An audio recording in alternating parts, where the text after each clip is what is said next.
Welcome to Dive to Learn. मेरा नाम है लोकेश अग्रवाल और आज हम लोग कॉस्टिंग के बहुत सारे इंटरेस्टिंग टॉपिक्स डिस्कस करने वाले हैं, जिसमें है ABC costing, life cycle costing, target costing, kaizen costing और बजटिंग और भी बहुत कुछ। वीडियो थोड़ी लंबी होगी, प्लीज़ बने रहना। दोस्तों यूट्यूब हमारी गूगल प्ले स्टोर पे Dive to Learn app launch हो चुकी है। प्लीज़ इसे इंस्टॉल करें और 5 स्टार रेटिंग के साथ हमें सपोर्ट करें। दोस्तों अगर अभी तक आपने डाइव टू लर्न चैनल को सब्सक्राइब नहीं किया है तो आज ही इसे सब्सक्राइब करें और हमारी नोटिफिकेशंस को पाने के लिए बेल आइकन को क्लिक करें। और दोस्तों आपको हमारी वीडियो पसंद आने वाली है तो इस वीडियो को अभी लाइक कर दें, क्योंकि बाद में आप भूल जाते हैं। और हाँ, अगर आपको अपने दोस्तों के लिए भी इसे इंपॉर्टेंट समझें तो उनके साथ शेयर ज़रूर करें। दोस्तों कमेंट करना बिल्कुल ना भूलें, ये हमारे लिए बेहद इंपॉर्टेंट होता है। तो आइए शुरू करते हैं आज की वीडियो। Activity based costing. तो अगर हम शुरुआत करें कॉस्टिंग में, अगर हमने जो ट्रेडिशनल कॉस्टिंग पढ़ी थी उसमें क्या होता था, आप है ना सारे खर्चों को किस बेसिस पे बांटते थे? जनरली उसमें यूनिट्स बेसिस पे या आर्स बेसिस पे, मशीन आर्स बेसिस पे बांट देते थे। मान लो आप 3 तरह के प्रोडक्ट बना रहे हो या 2 तरह के प्रोडक्ट बना रहे हो, एक की 20,000 यूनिट, दूसरे की 10,000 यूनिट, तो आप अपने खर्चे को क्या करते थे? 2:1 में बांट देते थे। यही तो करते थे। अगर आप यूनिट के बेसिस पे बांट रहे हो या फिर मशीन आर्स के बेसिस पे बांट रहे हो तो मशीन आर्स के बेसिस पे बांट देते थे। सारे खर्चों को एक ही रेशो पे बांटना, क्या ये सही है? जी बिल्कुल नहीं। तो इसी का एक अपडेट आया, एक नया वर्जन आया कॉस्टिंग का, वो था activity based costing. Activity based costing के अंदर हमें क्या करना होता है, हर आइटम के लिए एक अलग जो उस पर सूट करे, जो उसके लायक हो बांटने का खर्चा, उस हिसाब से खर्चे को बांटा जाता है। एक बार पढ़ते हैं, आपको लास्ट में बिल्कुल क्लैरिटी मिलेगी इसके बाद। आज की वीडियो लंबी हो सकती है तो आप लोग जुड़े रहें लास्ट तक। It assigns manufacturing overhead cost to product in a more logical manner than the traditional approach of simply allocating cost on the basis of machine hours, या फिर number of units भी कह सकते हो। तो ये हमारे लिए बेहतर अप्रोच है। एबीसी जो मेथड है, एक्टिविटी बेस्ड कॉस्टिंग मेथड जो मेथड है, ये ट्रेडिशनल कॉस्टिंग मेथड से ज़्यादा अच्छा है। Activity based costing first assign cost to the activities that are the real cause of the overhead। यानी इसमें क्या होता है, पहले तो डायरेक्ट वाली जो चीज़ें डायरेक्टली असाइन की जा सकती है, जो डायरेक्ट कॉस्ट होती है वो तो डायरेक्टली असाइन कर दी जाती है, प्रोडक्ट ए को बनाने की अलग, प्रोडक्ट बी को बनाने की अलग। उसके बाद it then assigns the cost of those activities only to the product that are actually demanding the activities. मान लो, अभी मैं बताऊंगा नेक्स्ट स्लाइड में आपको, मान लो कोई ऐसा काम आपको करना था जो प्रोडक्ट ए पे तो करना है, प्रोडक्ट बी पे नहीं करना है ना। अब क्या उस खर्चे को मैं दोनों में बांट दूं? जो उसके लिए मैंने खर्चा किया होगा क्या वो दोनों में बांटूं? जी नहीं, वो प्रोडक्ट ए पे अप्लाई होना चाहिए ना, क्योंकि खर्चा ए के लिए किया है। तो ये वही कह रहे हैं, एक्चुअली डिमांडिंग द एक्टिविटी। क्या लिखा है यहाँ पे, एक बार फिर से पढ़ेंगे, sorry. It then assigns the cost of those activities only to the product that are actually demanding the activities। जिस पे वो खर्च हुआ है उस प्रोडक्ट पे ही खर्चे को अप्लाई करोगे। ठीक है, चलिए आगे बढ़ते हैं। इसका एग्जाम्पल जो मैंने अभी आपको ओरली बताया था, एक बार वही चीज़ देख लीजिए। देर आर 2 प्रोडक्ट्स, मान लीजिए 2 प्रोडक्ट्स हैं। पहले प्रोडक्ट के बारे में बात चल रही है, इन विच देर आर सर्टेन एक्टिविटीज़। पहले प्रोडक्ट को बनाने के लिए कुछ एक्टिविटीज़ की जरूरत पड़ी, जैसे कि स्पेशल इंजीनियर को बुलाना पड़ा, कोई स्पेशल काम करवाना पड़ा, एडिशनल टेस्टिंग करवानी पड़ी उसके लिए, और एक्स्ट्रा मशीन का सेटअप भी करवाना पड़ा फर्स्ट प्रोडक्ट को बनाने के लिए। लेकिन इसका वॉल्यूम बहुत कम था, जैसे मान लो केवल 1000 यूनिट्स बनाई इसकी हमने, ठीक है।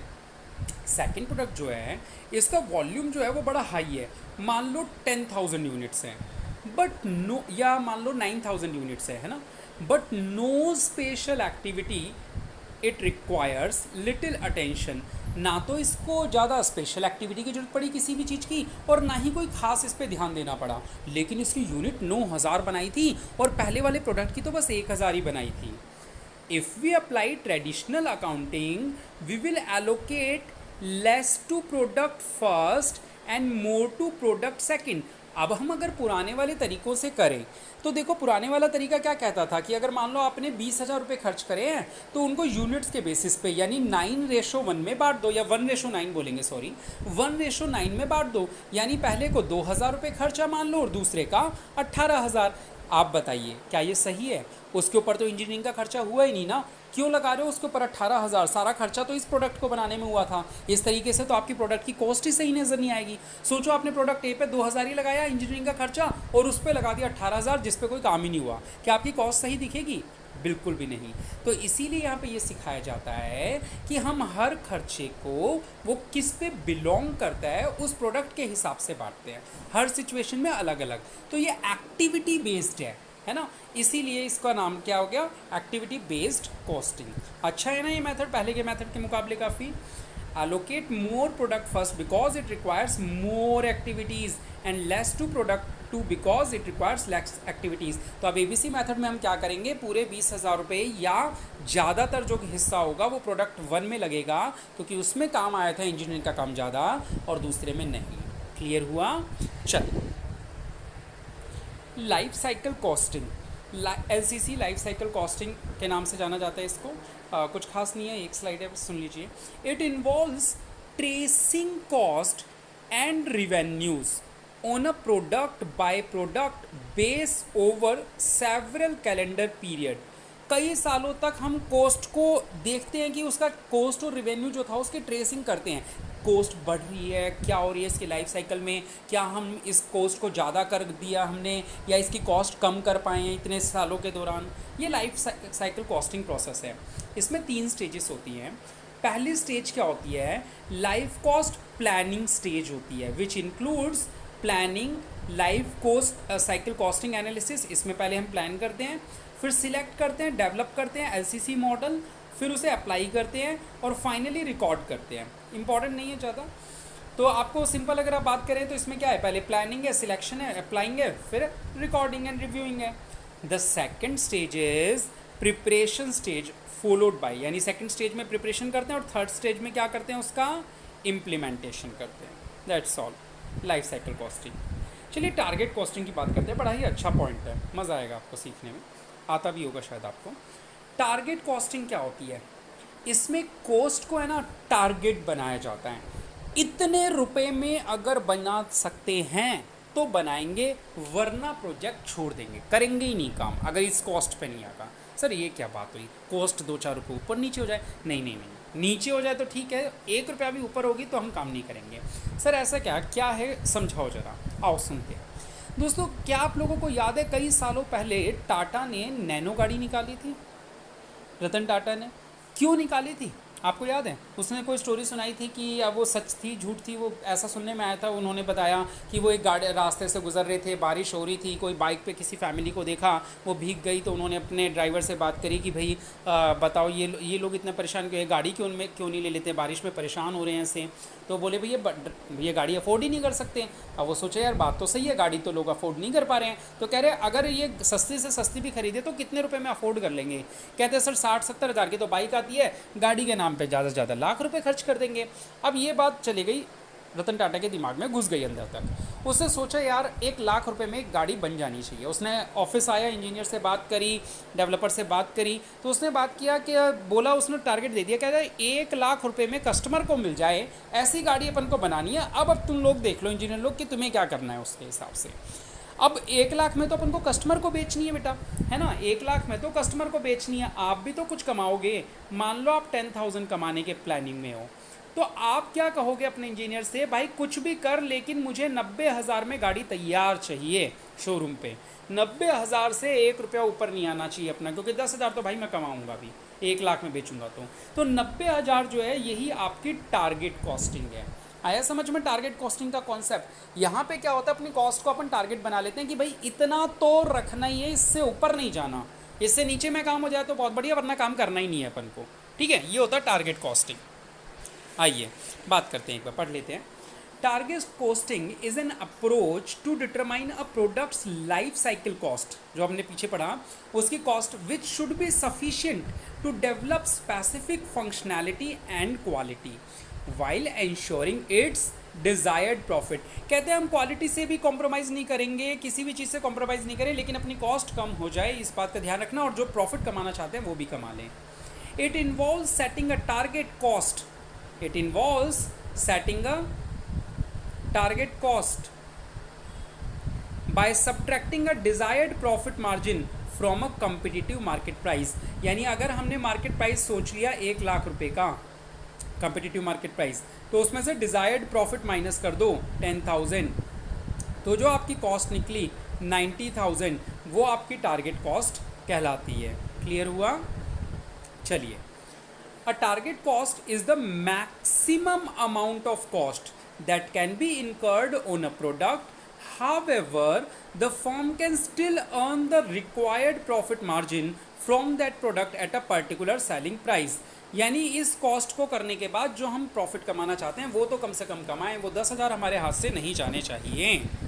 चलिए, अब देखो टारगेट कॉस्टिंग के अंदर जो होता है वो कैसे होता है, ये मार्केट ड्राइवन होती है, मार्केट से ये कॉस्ट निकल के आती है, हम लोग खुद थोड़ी डिसाइड करते हैं मुझे 90,000 में बनानी है, मार्केट से डिसाइड होती है। मार्केट में लोग इतने का दे रहे हैं, तो अगर मैं भी इतने का बना पाऊंगा तो मैं बेच पाऊंगा, वरना मेरा मार्केट में स्टैंड होने का कोई फ़ायदा नहीं है। जैसे मान लो इन दिनों मास्क बन रहे हैं, आपने सोचा मैं भी घर पर मास्क बना के बेचना चालू कर दूँ, और आपने मास्क बनाया, कपड़ा लिया, काटा, उसको बढ़िया किया, और वो खुद आप लोगों को पड़ रहा है मान लो 8 रुपये का, बाज़ार में बिक रहा है 10 रुपये का, वो दुकानदार लोग 7-7 रुपये में खरीद बना रहे हैं। अब आपकी कॉस्टिंग ही 8 आ गई, आप कैसे मार्केट में स्टैंड करोगे? नहीं कर पाओगे ना। तो मार्केट ड्राइवन होती है।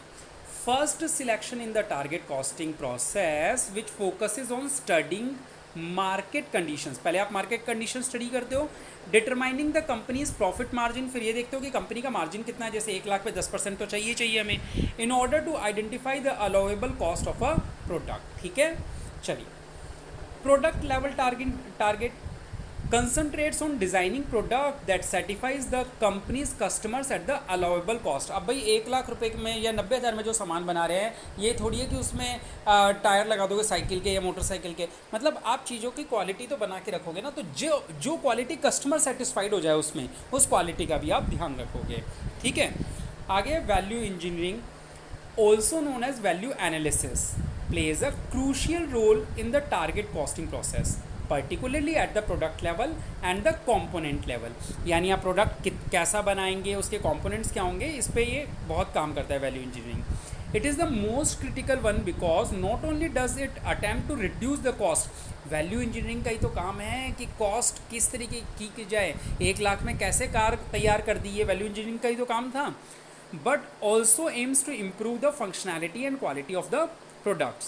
There are a variety of practical value engineering strategies including zero look, first look, second look, regarding the complexity of problems। जैसी हमारी ज़रूरत होती है in the real world implementing the target costing process often relies on the computer। कई बार हम computer simulation का भी इसमें यूज़ करते हैं। ठीक है, टारगेट कॉस्टिंग क्लियर हो गई आपको।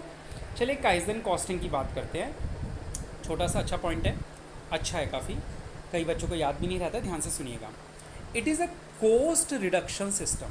भाई काइजन कॉस्टिंग क्या है, टोटल मिला के बात यह है, कहते हैं भाई खर्चा यार कम करते चलो, अब एक ही दिन में तो अचानक कम हो नहीं जाएगा, तो एक काम करो ना, टुकड़ों में धीरे धीरे जो खर्चा कम कर सकते हो ना, सबसे पहले सबसे कम ऐसा कम करो। मान लो आप, चलो पढ़ते एक बार, आपको फिर पॉइंट के साथ क्लियर करता हूँ। It is a cost reduction system. It defines kaizen costing as the maintenance of present cost level, maintenance for product current being manufactured via systematic efforts to achieve the desired cost level। आप अपने आज के cost level पे काम करो, कोई दिक्कत नहीं है, लेकिन एक ऐसा तरीका बनाओ जिससे आप जो कॉस्ट चाहते हो कि इतने पे काम हो जाए, वहाँ तक पहुँच जाओ। आज नहीं, साल लगे, 2 साल लगे, 5 साल लगे, लेकिन आप समय से वहाँ पे उस कॉस्ट लेवल तक पहुँच जाओ। The word kaizen is a Japanese word. अच्छा याद रखना, ये एक जापनीज़ वर्ड है जिसका मीनिंग क्या होता है, कंटिन्यूअस इंप्रूवमेंट। कंटिन्यूअस इंप्रूवमेंट यानी आप अपने काम में कंटिन्यूअस इंप्रूवमेंट करो ताकि आपकी कॉस्टिंग कम से कम हो जाए। ठीक है, ये होता है काइजन। आओ, अब इसमें क्या क्या होता है, आइडेंटिफाई योर ऑन प्रॉब्लम्स। पहले आप अपनी प्रॉब्लम्स पता लगाओ, क्या क्या समस्याएं हैं हमारी। Grade your problems like minor, difficult and major. आप अपनी 3 तरह की प्रॉब्लम पता लगा लो। माइनर प्रॉब्लम्स कौन सी है, डिफिकल्ट कौन सी है, थोड़ी सी डिफिकल्ट, और मेजर बहुत बड़ी बड़ी समस्याएं कौन सी है। अब इंसान होता है क्या, मेजर समस्या के बारे में सोचता रहता है, माइनर वालों को सुलझाता नहीं, कहता पड़े रहने क्या फ़र्क पड़ना है। समस्या यही है कि आपको पहले माइनर सुलझानी चाहिए। Select the smallest minor, minor में भी क्या लिखा है, smallest minor problem and starts with it. आप छोटी छोटी गलतियों को तो सुधारिए।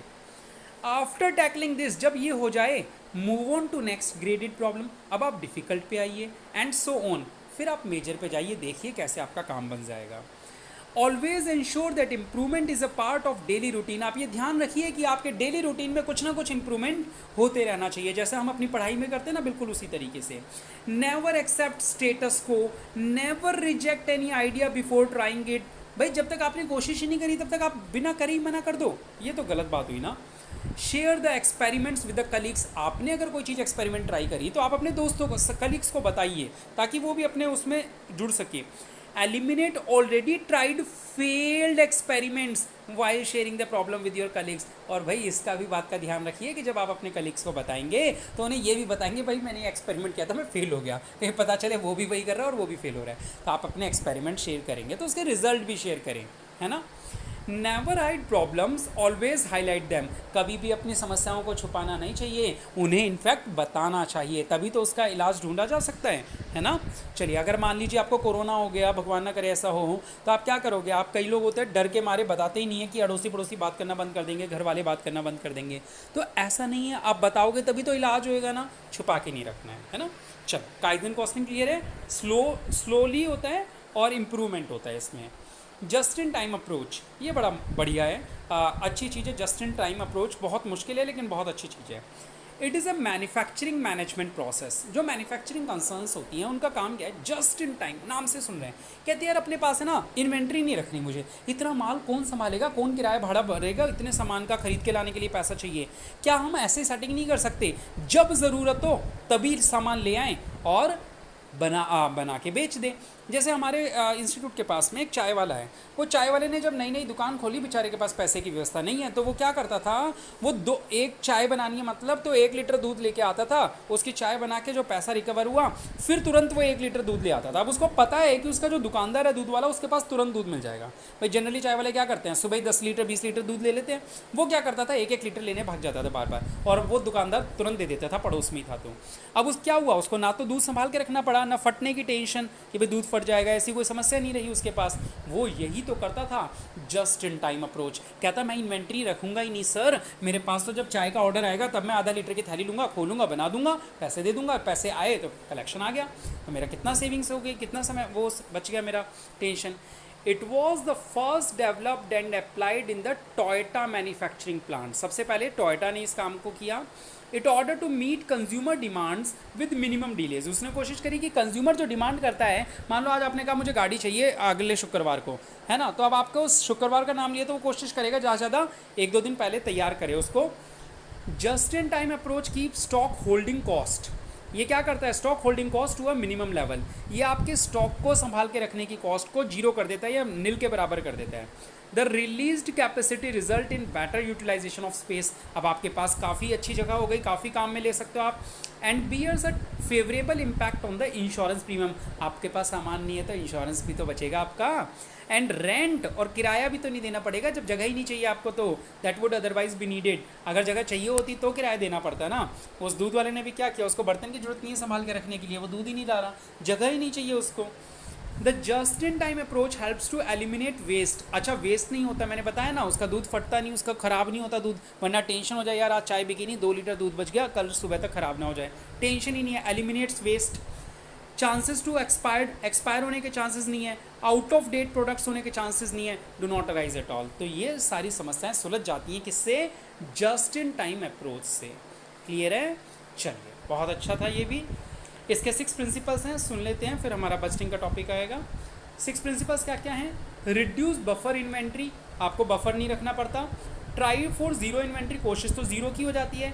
सर्च फॉर रिलायबल सप्लायर, इसमें आप क्या करते हो, आपके सप्लायर पे डिपेंडेंट हो। देखो जस्ट इन टाइम तभी तो पॉसिबल है ना जब आपका सप्लायर अच्छा हो। सोचो वो पड़ोसी दुकानदार अगर दूध ही ना हो उसके पास, है ना, तो आपके पास ये सप्लायर का रिलायबल होना जरूरी है। रिड्यूस लॉट साइज, आप अपने साइज़ को छोटा कर देते हैं। Increase the frequency of orders, आप ऑर्डर्स की फ्रिक्वेंसी बढ़ा सकते हैं, दिन में 4 बार 5 बार दूध लेके आ सकते हैं। रिड्यूस परचेजिंग कॉस्ट, सस्ता सामान खरीद सकते हैं। इम्प्रूव मटेरियल हैंडलिंग, आपको मटेरियल हैंडल करने में सुविधा होती है। चलिए अब हम बात करते हैं बजटरी कंट्रोल, लास्ट टॉपिक हमारा लेंदी है थोड़ा सा बजटरी कंट्रोल। आइए, इजी है लेकिन बिल्कुल गो थ्रू आपको लगेगा आसान। According to Brown and Howard, budgetary control is a system of controlling cost which includes the preparation of budgets. Budgetary control क्या है, ये कॉस्ट को कंट्रोल करने का एक सिस्टम है। आप कैसे कंट्रोल करोगे, पहले आपको प्रिपेयर करना पड़ेगा बजट, कोऑर्डिनेट करना पड़ेगा उसे डिपार्टमेंट्स के साथ में, एंड इस्टेब्लिशिंग रिस्पॉन्सिबिलिटीज़, और लोगों की रिस्पॉन्सिबिलिटी बनानी पड़ेगी, भाई ये बजट है, ये तेरी जिम्मेवारी है कि यहाँ पे इतना खर्चा ऐसे ऐसे हो। Comparing actual performance with the budget, फिर अब आपको बाद में एक्चुअल परफॉर्मेंस को कंपेयर भी करना पड़ेगा। And acting upon results to achieve maximum profitability, और फिर जो आपके रिजल्ट्स आएंगे उस पर आपको एक्ट करना है। अगर ज़्यादा हो रहा है खर्चा तो उसको कंट्रोल करना है। तो यानी कि बजटरी कंट्रोल आपको वैसे तो क्लियर हो गया। आइए आगे बात करते हैं। Welton characterizes budgetary control as planning in advance. भाई बजट क्या होते हैं, बजट का मतलब ही होता है फ्यूचर के बारे में सोचना। तो planning in advance of the various functions of a business so that the business as a whole is controlled. ठीक है, बिजनेस को पूरा संभाला जा सके। Budgetary control involves the follows. अब इसमें क्या क्या शामिल है, the objects are set by preparing budgets. पहले तो हम ऑब्जेक्ट सेट कर लेते हैं। The business is divided into various responsibility centres for preparing various budgets, जैसे सेल बजट, परचेज बजट, तो सेल डिपार्टमेंट, परचेज डिपार्टमेंट, इस तरीके से अलग अलग। The actual figures are recorded, फिर आप एक्चुअल फिगर्स रिकॉर्ड करते हो। Budget and actual figures are compare, फिर आप उन्हें कंपेयर करते हो, स्टडी करते हो परफॉर्मेंस कैसी रही उनकी। It actual performance is less, अगर आपकी परफॉर्मेंस कमज़ोर है तो आप रेमेडी निकालते हो कि क्या सुझाव दिया जाए, कैसे सुलझाया जाए कि अगर परफॉर्मेंस बेकार जा रही है बजटेड के मुकाबले तो कैसे इसको सुलझाया जा सकता है। The main objectives of budgetary control are as follows. To ensure planning for future by setting up various budgets, the requirement and expected performance of the enterprise are anticipated। उम्मीद करी जाती है कि भाई इस डिपार्टमेंट का क्या रहेगी परफॉर्मेंस, ये सारी चीज़ें सोची जाती हैं। To operate various cost centres and departments with efficiency and economy, तो हम एफिशिएंटली हमारा परचेज डिपार्टमेंट, सेल डिपार्टमेंट काम करे। Elimination of waste and increase of profitability, कहते हैं भाई बजट इसलिए बनाते हैं ताकि अपना वेस्ट कम से कम हो सके, पहले से डिसाइडेड हो तो, और प्रॉफिटेबिलिटी ज़्यादा से ज़्यादा हो सके। To anticipate capital expenditure for future, क्या हमारा फ्यूचर में कोई बड़ा पैसे का खर्चा तो नहीं होने वाला। To centralise the control system, correction of deviations from the establish standard, आपने जो स्टैंडर्ड स्टैब्लिश किए हैं अगर उनसे कुछ विपरीत हो रहा है, कुछ दूरी, कुछ गलत हो रहा है तो आप उन्हें करेक्ट कर सकें। Fixation of responsibility of various individuals in organisation, आप सेल्स मैनेजर की, परचेज मैनेजर की, इन लोगों की रिस्पॉन्सिबिलिटी फिक्स कर सकें कि आपको कैसे कैसे करना है। ठीक है, आइए अब बजट्स कौन कौन से होते हैं, जैसे मास्टर बजट। ठीक है, वर्ड्स को सुनना, कई बार हो सकता है छोटा कोई क्वेश्चन आ जाए इस पे based. It is the set of financial and operating budgets for a specific accounting period. एक अकाउंटिंग पीरियड के लिए जो कंप्लीट बजट बनाया जाता है वो मास्टर बजट होता है। Usually the next physical year, ये कौन से साल के लिए होता है, अगले साल के लिए होगा। इट इज़ प्रिपेयर्ड क्वार्टरली हो सकता है या एनुअली भी हो सकता है, जैसे आपकी फाइनेंशियल स्टेटमेंट बनती है उस हिसाब से। The format of the master budget varies with business, भाई इसका डिज़ाइन जो होता है ये बिजनेस के हिसाब से अलग अलग हो सकता है। यानी कहने का मतलब अगले पूरे साल में बिजनेस में हमें क्या क्या करना है, क्या खर्चे करने हैं, कहाँ से इनकम आएंगी, उस बजट को क्या बोलते हैं अपन, मास्टर बजट बोलते हैं। Operational budgets, operating budgets are used in daily operations, daily के हैं वो एनुअल वाले थे। Are the basis for financial budget, financial budget बनाने के लिए यही बेसिस होते हैं। Operating budget includes the following: sales budget, production budget, direct material, direct labour. Daily के काम जो होते हैं ना, जैसे देखो सेल होता है डेली, परचेज होता है डेली, लेबर को डेली पैसे देना है, ओवर एक्ट करना है, सेलिंग का खर्चा है, एडमिनिस्ट्रेटिव का खर्चा है, ये सारे काम डेली होते हैं। ठीक है, कॉस्ट ऑफ गुड्स सोल्ड, तो ये हमारे ऑपरेटिंग हो गए जो डे टू डे एक्टिविटीज़ से रिलेटेड होते हैं। अब फाइनेंशियल बजट, फाइनेंशियल बजट का बेसिस क्या होता है, ऑपरेटिंग बजट, है ना. It includes a budgeted income statement and balance sheet, cash budget, capital expenditure budget, income statement, budgeted balance sheet are also called pro forma financial statements. ठीक है, चलिए अब ये सुनिए कैश बजट. अच्छा है, दोनों बहुत अच्छे पॉइंट हैं, कैश बजट और static budget.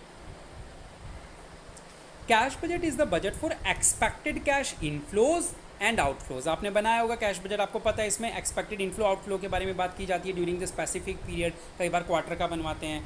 Cash budget consist of 4 section. इसमें 4 सेक्शंस हैं. अब आपको याद हो रहे होंगे पैसे का आना और जाना. भाई क्लोजिंग बैलेंस और फाइनेंसिंग भी तो होता है. आइए सुनिए. रिसिप्ट्स, पैसा आना. डिसबर्समेंट, पैसा जाना. कैश का सरप्लस या डेफिसिट, यानी कैश आपके पास एक्स्ट्रा है या कम पड़ गया. एंड फाइनेंसिंग सेक्शन, अगर कम पड़ गया तो बैंक ओवरड्राफ्ट वाला पोजीशन भी तो आती है. The receipt section list the beginning cash balance. अब रिसिप्ट वाले में सबसे पहला आइटम क्या होता है, ओपनिंग कैश बैलेंस, है ना, याद आ रहा है. फिर कैश कलेक्शंस फ्रॉम कस्टमर्स आता है, कस्टमर से कितना पैसा मिला और कहीं और से भी कितना पैसा मिला. डिसबर्समेंट यानी पेमेंट्स के बारे में बात चल रही है. Shows all cash payments. The cash surplus deficit section provides the difference between cash receipt and cash borrowings. भाई सरप्लस डेफिसिट कैसे निकलता है, जो आपको रिसिप्ट आई थी उसमें से पेमेंट्स माइनस कर दो. Finally the financing section examines the detail expected borrowing. फिर आपको पता चलता है फाइनेंसिंग वाले में कि हाँ भाई बैंक से ओवरड्राफ्ट फैसिलिटी लेनी पड़ेगी या नहीं लेनी पड़ेगी. आगे static fixed budget. It is the budget at the expected capacity level. देखो फिक्स्ड बजट है, ध्यान से सुनना. स्टैटिक का मतलब फिक्स्ड है ना. Because static budget is fixed, it is usually used by stable companies. ये कौन लोग बनाते हैं, वो कंपनियां जिनमें अक्सर कोई खास बदलाव नहीं होता पिछले. अब जैसे मान लो पार्ले जी है, इतने सालों से वही बिस्किट वही सब कुछ बना रही है ना, वो फिक्स है सारी चीज़ें उनके यहाँ पे. All this type of budget can be used by departments with operations independent from capacity level. यानी ये वो लोग बनाते हैं जिनके ऑपरेशंस जो हैं वो कैपेसिटी लेवल पर डिपेंड नहीं करते, उसके लिए हम बनाते हैं स्टैटिक बजट. यानी कि अगर अब मैं कहूँ मान लो मुझे ज़्यादा पार्ले जी बनाने हैं कम पार्ले जी बनाने हैं, तो क्या मेरे जो ऑफिस में अकाउंटेंट है उसकी सैलरी बदल जाएगी अगर मैं ज़्यादा पार्ले जी बनाऊँगा या कम पार्ले जी बनाऊँगा, नहीं ना. ये वही है. फॉर एग्जाम्पल सुनिए, operations of administrative and journal marketing के जो लोग हैं उन पे जो अपन खर्चा कर रहे हैं usually does not depend on the level of production. क्या उनकी सैलरी जो होती है, उनका खर्चा जो होता है, ये प्रोडक्शन पे डिपेंड करता है कि भाई ज़्यादा होगा तो ज़्यादा सैलरी देंगे, कम होगा तो कम देंगे, ऐसा नहीं होता ना. And says it is rather determined by the departments management. ये तो मैनेजमेंट डिसाइड करता है, इसलिए ये बार बार चेंज नहीं होता. तो ऐसे स्टैटिक बजट बना सकते हो आप एडमिनिस्ट्रेशन वगैरह के लिए. ठीक है, डाउट हो तो बेटा कमेंट सेक्शन में ज़रूर पूछ लिया करें. आइए फ्लैक्सिबल बजट. फ्लैक्सिबल बजट क्या होता है, ठीक है, वो स्टैटिक था फिक्स बजट, अब फ्लैक्सिबल है. इट इज़ द क्या आ गया ये,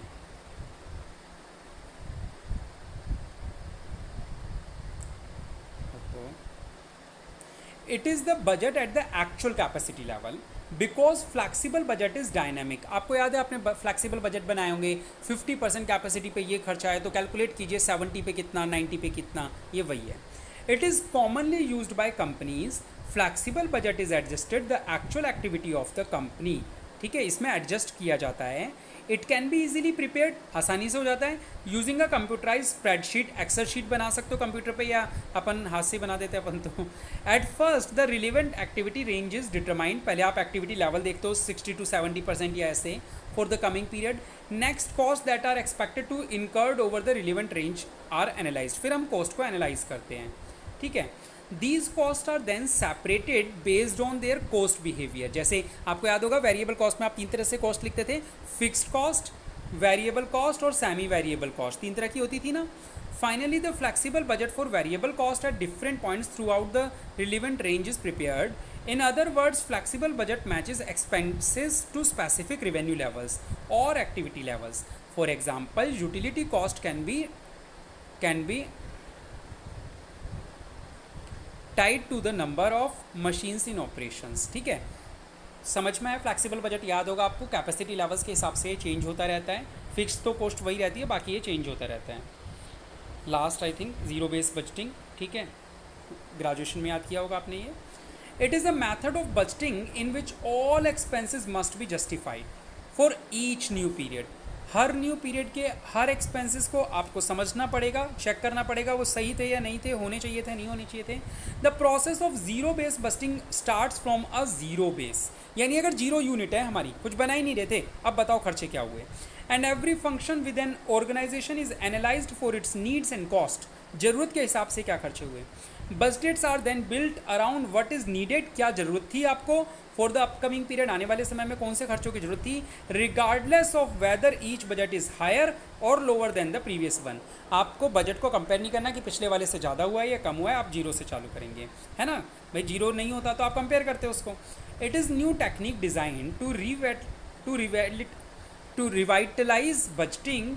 अ company should not only make decisions about propose new programs, but it also from time to time review the appropriateness of existing programs। जो आपने प्रोग्राम्स बनाए हैं उसको आप लोगों को चेकिंग भी तुरंत कर लेनी चाहिए। Zero base budgeting as the term suggest, जैसा नाम से पता चल रहा है, इट एग्जामिन्स अ प्रोग्राम और फंक्शन और responsibility from scratch. It involves following steps. तो क्या क्या स्टेप्स हैं? Determining the objective of budgeting, budgeting का ऑब्जेक्ट क्या था, determining the extent to which zero base budgeting is to be introduced, किस एक्सटेंट तक हमें इसको इंट्रोड्यूस करना है, developing the decision units, preparing decision package for each unit. आप हल्का सा देख लीजिए, कोई खास इंपॉर्टेंट नहीं है सर भी। तो आप लोगों को समझ में आ गया होगा। आज हमने काफ़ी अच्छे अच्छे पॉइंट्स किए, छोटे छोटे से थे लेकिन अच्छे पॉइंट्स थे। अच्छा लगा हो तो प्लीज़ वीडियो को लाइक करें, दोस्तों के साथ शेयर करें और कमेंट जरूर करें। Thank you so much.